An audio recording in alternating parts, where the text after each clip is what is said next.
sort of the whole thing was knocked together out of aluminium and put together a bit like a giant Meccano set. And the camera, this little lightweight Bodex again, was just mounted onto this bit on the end here. And of course, because of all this bloody metal, I couldn't look through the lens at all.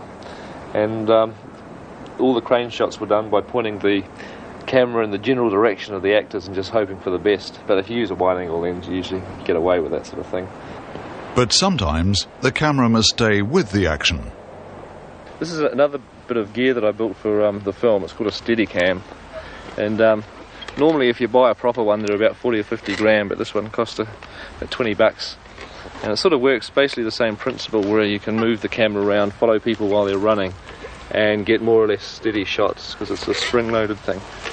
Move around like this. So it'll come up and down, in and out. And we use it for quite a few little shots in bad taste, and it seemed to help a little bit.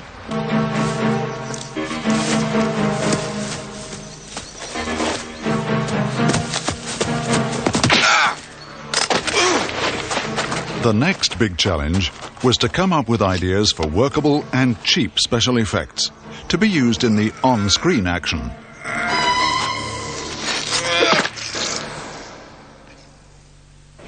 Well, the idea with most special effects, I reckon, is to keep them as simple as possible. And if you've got to have machete going to somebody's head, it's easier to have a real person's head than a fake machete. So you knock something together like this with a bit of cardboard and some ice cream sticks to keep the whole thing reasonably rigid. And there's a pipe for blood, the little holes here that comes out. It just fits nice and snugly like that.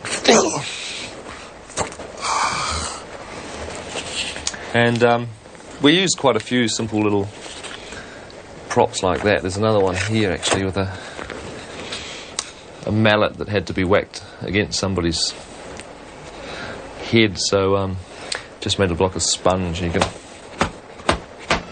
whack it as hard as you like.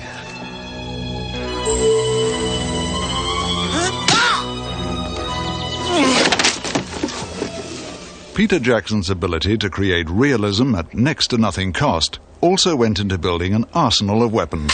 Went a bit over the top because I did mechanisms that could work. All this sort of carry on. The magazines are just made of wood and a bit of cardboard on top. And I just got a whole lot of aluminium tubing like this bit here and drilled holes in it, and it's really held together by glue. It's not particularly strong. If you dropped it on the concrete, it would probably shatter. And this is just a bit of Fimo, which is like plasticine for the handle. And we just had to have the guys shaking these guns and make it look as if they're shooting. We superimposed flashes on the front.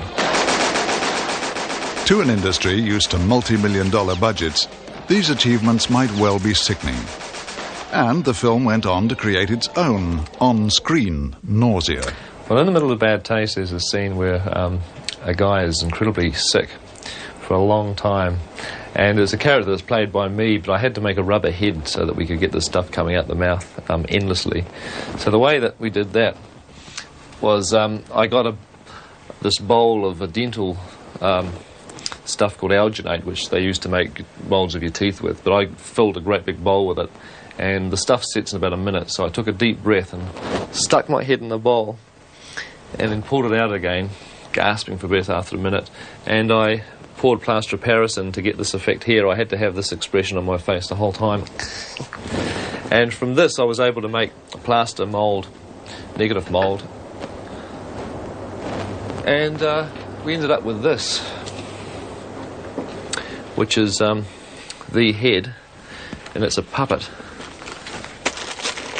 So the mouth goes. He's got a funnel in the back of his head, so that the stuff can be poured down. The green guns can be poured through the funnel out the mouth, and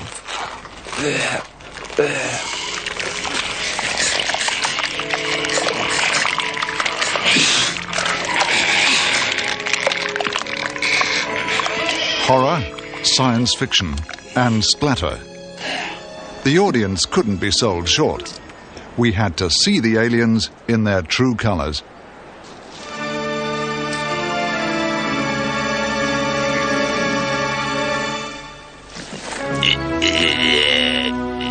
This is the chief baddie in the film. He's made out of foam latex. Originally, you start off with a sculpture that's done out of plasticine. And the way that I sculpted this guy was I didn't have any sketches or designs because I never liked working off of drawings or drawing drawings. I far prefer to work in 3 dimensions. So I just got this great lump of plasticine and started to sculpt. And after you've done the sculpture, you have to make a plaster of Paris mould.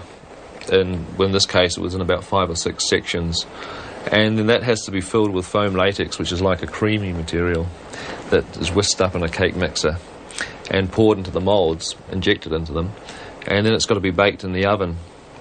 And I had to use Mum's oven for this, and it's only a normal household size. So this head was, the size of this head was determined by the size of the oven, and I managed to get it so that it could just squeeze in with about half an inch to spare, which is why he's got quite a flat top on his head.